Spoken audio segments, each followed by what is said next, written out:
Hi, good afternoon. How you doing? I'm good. How are you? Oh, I'm okay. Just calling to report instances of targeted individual organized stalking and harassment, and or otherwise known as contract stalking or gang stalking, occurring in my area. And Is it I, happening to you? yes, ma'am. Yeah, it's been happening to me for quite a while. I'm an Air Force veteran, 5 year crash fire rescue, 10 years as a journalist. And I've been going through this for quite a while. And in April of last year, I started doing some research to figure out what was going on. And as I was doing my research, the stalking and harassment started to escalate. I've reported it to the local police here, the Avondale Police Department. Oh, okay. I've spoken with the FBI, and I've spoken with the Department of Homeland Security. And Okay. the local police department won't help me, so as I was speaking with the Department of Homeland Security, they referred me to the Sheriff's Department, and they said that if the local police are not doing their job properly, or if they won't take your complaint, that to go ahead and call the Sheriff's Department, and that's something that hasn't crossed my mind to do. I've called almost everybody but you guys, so I'd just like to uh, report that to you guys and see what kind of help I can get here. Well, normally we don't get involved if it's not in our jurisdiction. I'm interested. The Homeland Security would tell you that you reported to the FBI. Yes, ma'am, several Is, times. Yeah, is cyber I'm sorry. like that? Is it through the internet or how is this done? It's all encompassing, actually. It's funded under the Foreign Intelligence Surveillance Act. Are you aware of what FISA I'm is? sorry. I'm sorry. I'm having trouble hearing you. Go ahead, sir. It's funded under the Foreign Intelligence Surveillance Act, FISA, the FISA court. Are you Uh aware of huh. what that is? Yes, I understand what that is, but Okay. we're So okay. yeah, so what the targeting program is basically, it's the of course I'm getting another call here. I'm sorry, I just got distracted a little bit. That's a lot of what happens too when I'm on an important phone call. I'll get a random phone call from somebody else. But what it's all encompassing, and they basically will go after every facet of your life. And while I go out into public, and I own a business, so I have to go to the post office a lot, and you know perform business functions. And as I travel through town, I have cars swerving at me, uh, bright lighting me, taking photos of me, and I have a lot of video of this going on. Actually, I've been documenting it since I was a journalist in the Air Force. I was a multimedia journalist, um, and my profession was photo, video, and broadcast journalism. I do documentaries on different deployments and stuff like that. When we had fighter jets, dogfighting, etc., interviewed generals, congressmen, senators, and I would put those pieces together. So what I did is I took my Air Force training and I put that to use here to document that. And I actually, when I spoke to the Avondale Police Department, I was, and that I am not anti-police, fire, or EMS. As I said, I was a firefighter for 5 years, so that's not my thing here. I don't have any kind of grudge against them. But the local police are definitely involved, and they are part of the stalking and harassment. So that's why I'm reaching out to you. Um, when I filmed this police officer that was harassing me in just a convenience store, I just went to go get a cup of coffee one morning, and uh, the police officer that was harassing me, I turned my phone on and I started questioning her about this. And I guess she wasn't prepared for me to do that, and it was clearly evident that she did not care. She was laughing at me. She was mocking me. I told her I was investigating child abuse from my childhood, and it links back to Lockheed Martin Skunk Works, where they had a lot of nefarious things going on, like child porn and snuff films.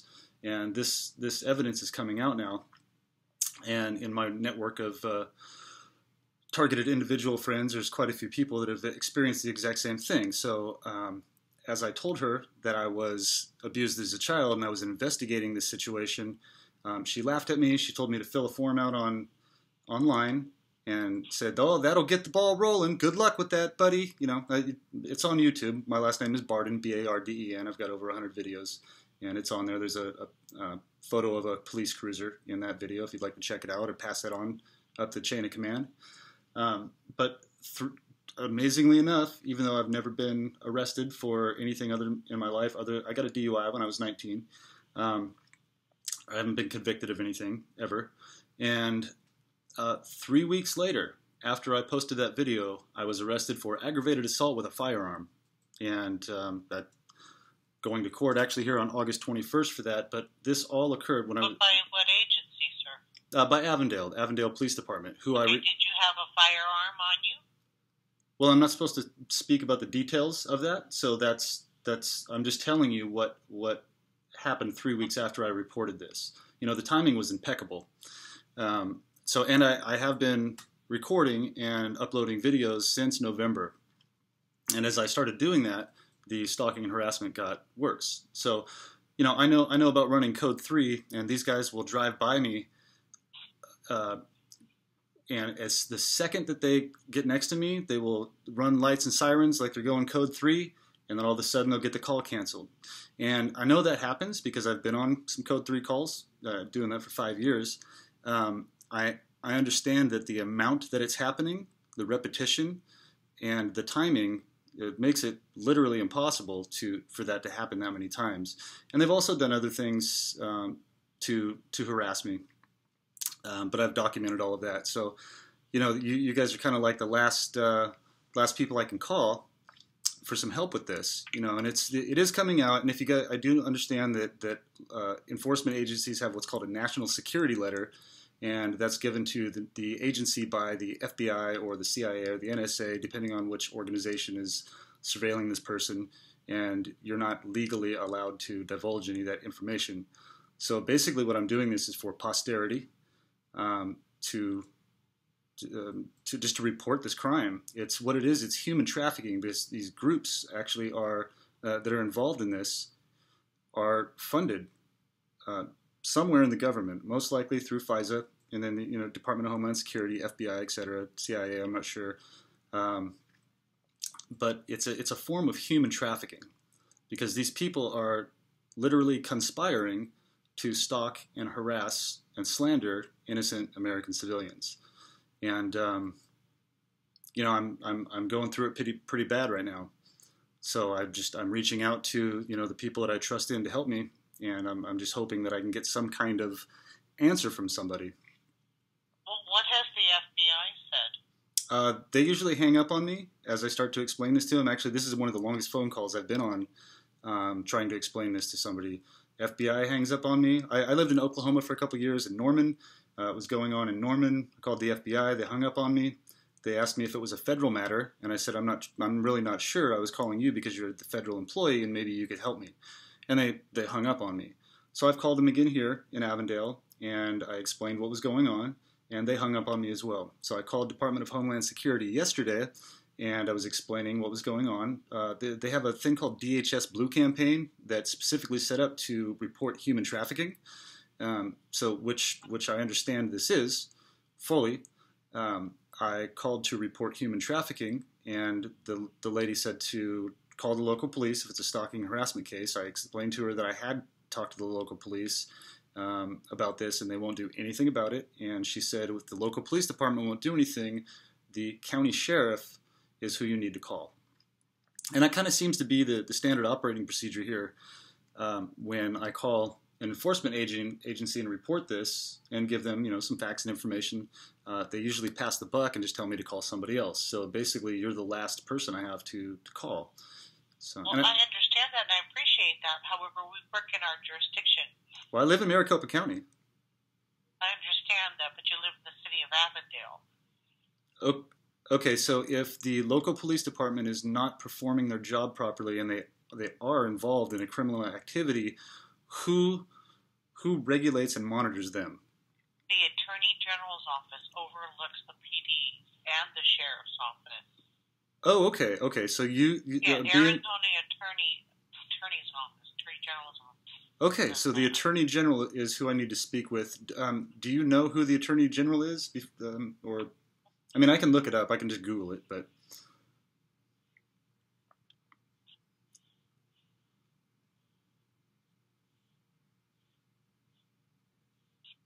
I'm sorry, you're still there? I'm here. Sir. Oh, okay. Okay, AC's office, AC Direct.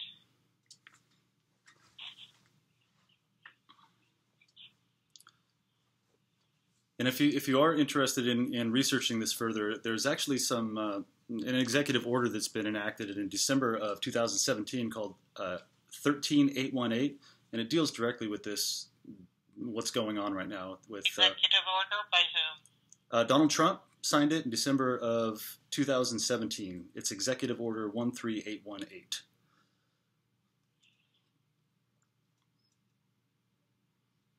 So, and they're making some. Oh, I'm sorry. Go ahead. Oh, just saying they're making some progress because the FISA court actually was so classified that nobody's ever been granted a FOIA request on the FISA court. But recently it's been declassified, not completely declassified, but the classification has gone down lower, and the first FOIA request on the FISA court has been granted for Carter Page, information on Carter Page. So that tells me that somebody can get a FOIA request done for the FISA court, and that it might be possible for maybe an enforcement agency to request that as well. But yeah, there's plenty of information online. And I do have friends that are former FBI, CIA, and NSA employees that are targeted individuals as well, and I'd be happy to give their names for contact and reference. Well, if they're in the FBI, can't they? No.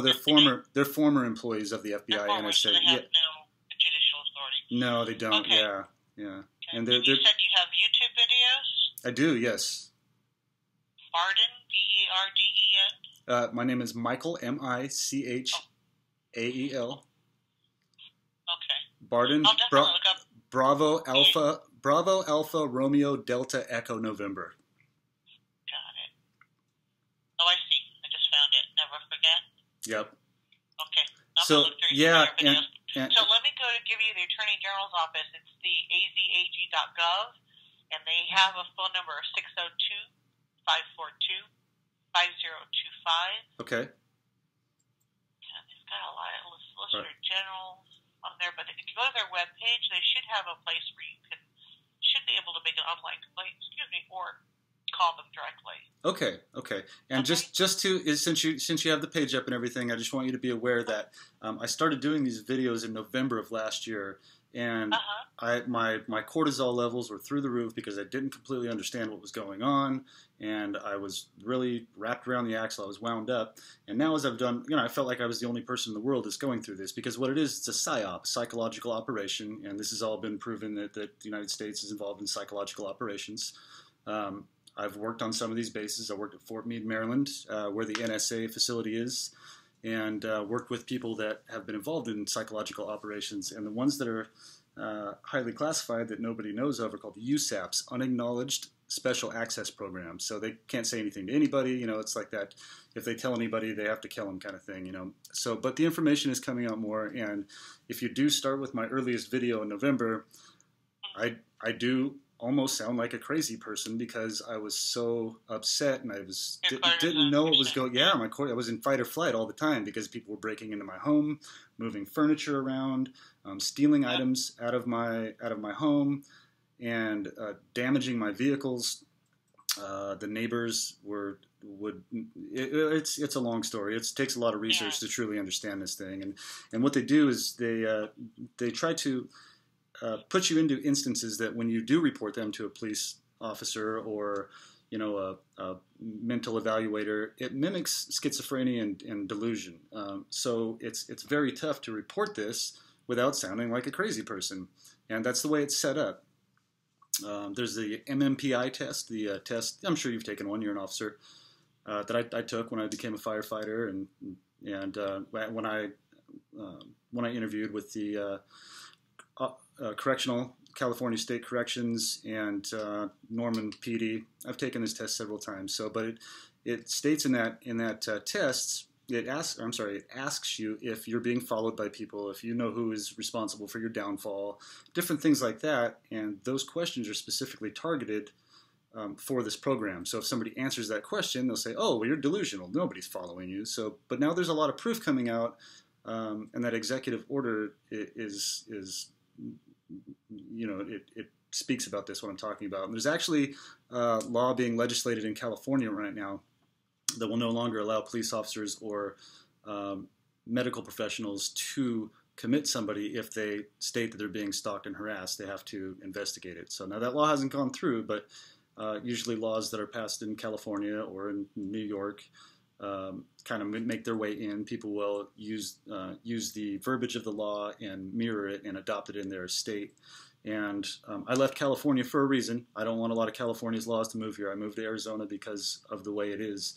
So I don't want all of California's laws to come here.